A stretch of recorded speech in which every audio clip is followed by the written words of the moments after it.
Why don't you tell the people who you are and what you do? What is your artistry? I am Rowan Omar Khan. I I'm gonna sound like a clubhouse person I like it. and like list 1,000 things. I No, like it. I the vast majority of my career has been in singing and songwriting, with some theater sprinkled throughout. I have in recent years shifted focus more to the acting world and screenwriting, but also underneath all of that has always been poetry and literature and just writing whatever I can. So really writing. I am a writer. I like it. I'm a writer, and everything else springs out of that. So, what role do you think creatives play, and what responsibility do we have in the midst of crises such as the pandemic and the protest atmosphere of 2020? Creative folks are always like this cocktail of things, right? Regardless of your medium. I think we're always a little bit historians. Mhm. Even in visual arts, I think everybody is a storyteller. I think that's kind of integral to like humanity and how we function as social creatures. Like our need for story is pervasive across cultures, Mm, right? I think it kind of all reduces down to truth telling. mm. I Truth. think that we are like excavators and purveyors of truth. Truth varies. We like to think of truth as like an assemblage of facts, right? But really, truth is subjective as hell. Mm-hmm. All right, because what is true for you from your life's perspective, from how you've lived and what you've seen, is going to be vastly different from this other person's, wherever they grew up and with whom and under what circumstances, etc. Right? Mm-hmm. I think that creatives are all like this collection of collaborators, like sort of like assembling a mosaic of truths that if we stand back, we can see the bigger picture and see that there's something legible here. There's something universal here. There's something that you can tap into here. I think that's the best way I can put it. I think our responsibility, like to quote Nina Simone, is to reflect the times, right? I think that as a truth teller, um, we have a responsibility, sort of like a spiritual obligation to be real about what's happening around us in our creative moments, right? But I don't think that everyone needs to be messagey. Like I think I was thinking earlier about how often, in an effort to address the times, that things that are presented to the public often come off as hokey, flaccid, lukewarm. Like that Imagine collaboration that a bunch of artists did at the beginning of 2020. Everyone was like everyone's collective sensibility was affronted, right? Like, how dare you? Do you think that this is useful to us? Like most people that I witnessed were like, "What are you doing?" And so I think that not everyone should endeavor towards a "we are the world" moment, right? I think typically when we see something like that, is someone trying to, or a set of people trying to recreate rather than generate. Um, That's I think yeah. I think it's important that we generate something new and specific to our perspectives in whatever the moment is, especially in moments of turmoil. I think to do otherwise is this sort of feeble attempt to sugarcoat or sweep things under the rug. Like, oh, everything's going to be okay. No, it might not. For plenty of people, it might not. For over 300,000 people at this point, it has not been better. Yeah. It has not gotten okay, right? Because they're dead.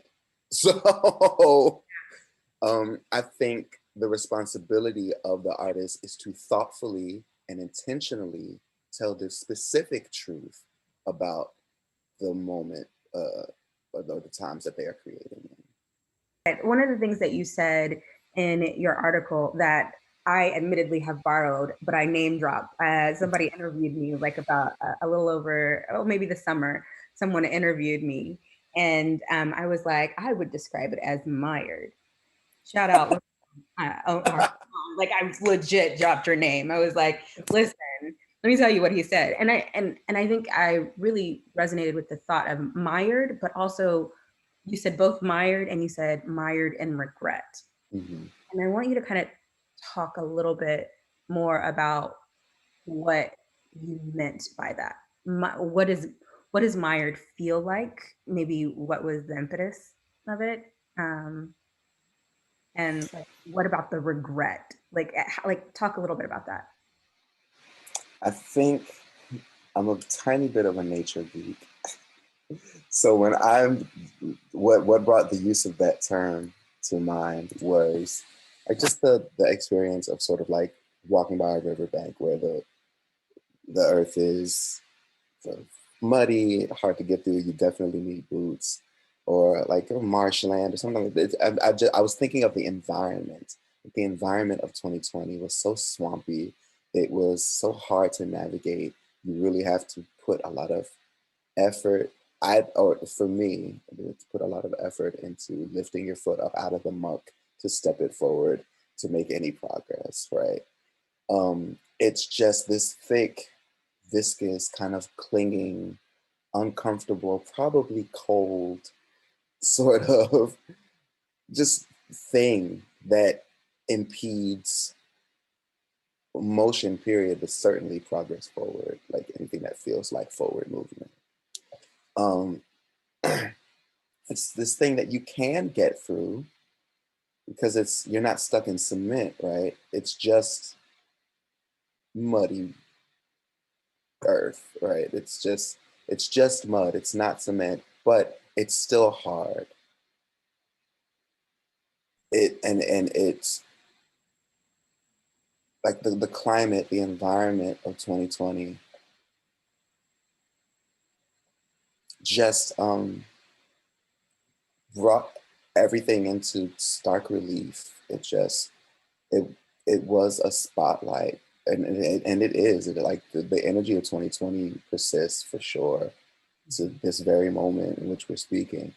Um, I just it's and I said mired in regret, and I don't mean to say that 2020 engendered regret. Mm-hmm. I think it spotlighted it. Mm. I think it spotlighted a lot of things um, about the Americans' experience, American project that Okay, American Project. Still um, in progress. okay, uh, that we try to ignore, that we try to like cling to the sense of nationalism. We try to cling to, and I say we, I mean Americans in general. I don't necessarily have a patriotic bone in my body, but um, but we try at least to cling to hope. And 2020 just kind of highlighted everything that feels hopeless about living in America. I want to know from you how specifically also in 2020 you you managed this balance of just knowing that you need to create art in order to live, but also deciding I need to create art for myself. I need to forego the opinions and critiques of our field, right? Because that's what our field is nothing but you telling people, look, we have this beautiful thing, and then being like, I mean, it's cute, but beautiful. It's all right for what it is, but Yeah. So, how did you decide? Why did you decide to forego the opinions and critique of the field, the industry, and outside? voices and create for yourself, knowing that also you have to pay bills and eat? Um, I think what it is, what it was and is an attempt towards freedom, Mm. an attempt towards liberation. I think that in the mire of 2020, what felt the most like movement, like freedom of movement, was saying I might be trapped in this country because I literally cannot fly out of it because of the pandemic. I might be can certainly do is think back to when this felt good and why. And and try to reimagine my life towards that. Not necessarily recapture it because I'm thinking about like how whether or not I had any place to perform, I was always singing as a kid, right? Like, and it just felt good. I just did it because it felt good. Um, and I think about how I had no idea how I was going to pay for college, but as soon as I saw that there was a performing arts school I could go to, I'm doing this, and it's just like this joy-fueled bravery, right? Um, I think about how I didn't know the first thing about visual art or technique or anything about terminology, but I wanted to be a sculptor, and so I would make figurines out of aluminum foil as a child. Mm. Because who has clay? We don't, we're eating oodles and noodles every day. Nobody's going to an art supply store. Mhm. But you can get yelled at for using up too much aluminum foil for something that's not preserving food, and Yeah. that's fine. But at least you'll get to have this outlet. Like that by any means sort of passion. Mhm. I wanted to experience that again. And I know that I could not or had not been able to get there by trying to do it for a living. Like I knew that I knew and know that I probably will always need to create to live, just to just to feel alive. Um, but it occurred to me that I might not need to do it to make a living, and that's a conversation I'm still having with myself. Like I want the bulk of my energy, time, and attention to be directed towards art, but do I want to attach and possibly diminish the joy that I get from art to the anxiety of trying to survive with it, Mm. Mhm. survive through it, you know?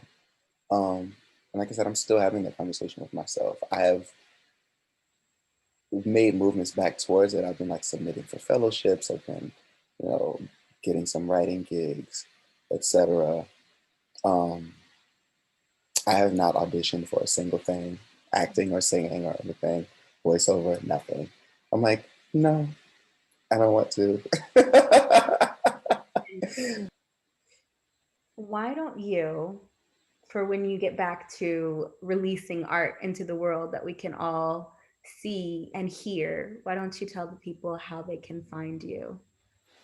uh, I, my Twitter and Instagram are both at pros and con. That's PROSE underscore and underscore con, KHAN. Um, Which also is brilliant, but neither here nor there. Like mine is just writer Janelle. It's like super simple. I'm a writer. it's to the point. It's to the point. And it's much easier to type out. I think by the time someone bothers to try and look for me, they'll be like, what? No. Well, I very much enjoyed this, as I do normally. We could Likewise. talk forever, and it's like an I amazing could thing. I could talk to you all day and be like, what are we gonna talk about next? Right. And let's bring this up. I will see you next time. Everybody, Sure. check out Rowan's article on the V Museum. Glad you enjoyed the interview because I know you did. I'm just going to speak it into existence. You're welcome Ah, for that. yes, send You're those vibes out. welcome. Thank you for watching. Yes, thank you so much for watching. All right, I will talk to you later, my love. Sounds good. Bye, babe. Bye.